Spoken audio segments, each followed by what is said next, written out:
You're having us at this time. We absolutely are going to send the idea that animals deserve rights for children, and we think the society is a little confused about what we talked about. I'm going to do a little summary and then advance the case about how society advances, and then about what we learn from them, and that's why we should protect them.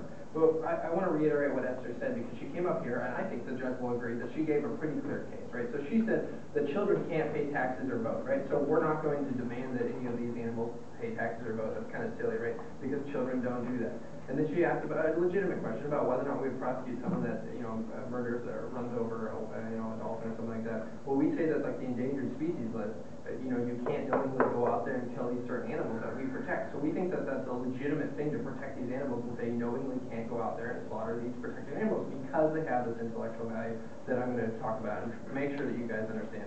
And then she belittled Flipper, she belittled the idea that we have these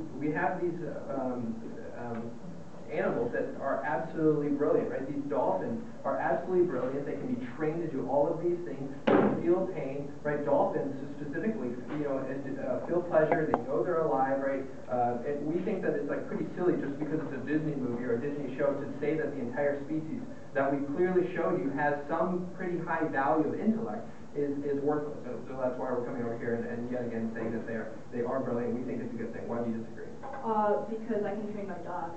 Okay, but that's another debate. I mean, they keep saying about, what else are we going to do? Is this a slippery slope? What else should we protect? No, we're coming here and showing you. We think we're making the case that there's high intellectual value. If Japan wants to realize that, we can go to Japan and make the case too and say, look, there's high intellectual value with dogs. I mean, we would make the case that there's a lot of the features that we find specifically in these animals in dogs. So let's protect dogs, do whatever you want, but these ones specifically, we think are worth protecting because the high intellectual value, the cognitive dissonance, the fact that they feel pain, the fact that they enjoy sex, that they know a language, some of these animals are pretty, so we think that we're going to win on this. Right, and then she talked about that they have no rationality. We disagree that a lot of these animals do have rationality, and I'm going to talk a little bit about a study from that. We do think that they have emotional response. That's kind of silly to say that they have no emotional response, because we've seen animals in the wild be sad when other animals were killed or died, right? Anyways, and then she talked about the brain coefficient, threw some numbers out here, but it sounded like dolphins were actually pretty high in the brain coefficient, which we think is kind of a good thing and kind of supports our argument. And the whole where does this stop thing, it's like a slippery slope argument, and the whole Connecticut thing, we're not talking about domesticating these animals. Let me just paint you a picture here. We want to protect these animals in the wild, in the status quo, to stop them from being slaughtered by Japanese whaler ships and these hunting ships, because we think that they are worth protecting. So we think that's easily defined, right? So as we talked about life, clean environment, no experiments, just like a child, right? We don't experiment on children. We don't deprive them of food. We protect them with these limited rights. We think that is not that extreme. And so let me talk about society advance, right?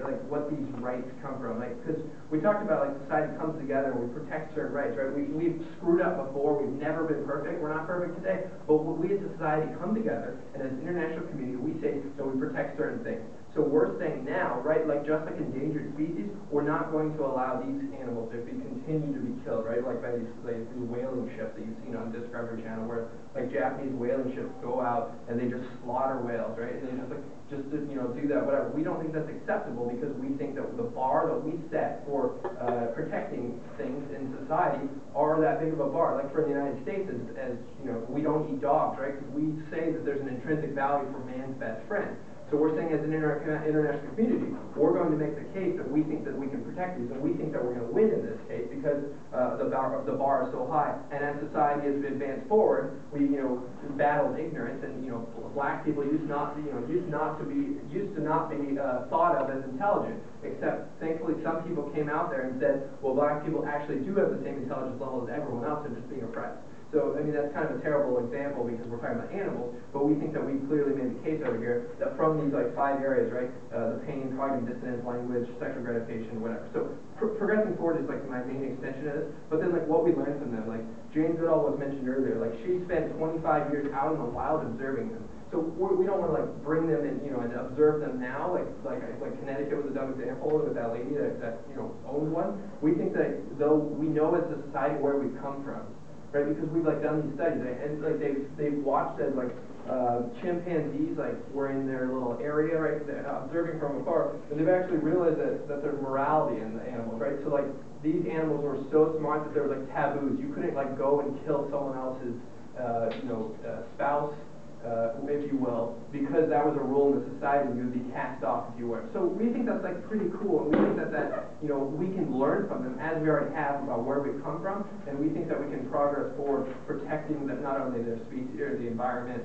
keeping them alive, which we think there's a great threat to them, like with the world being environmentally destroyed.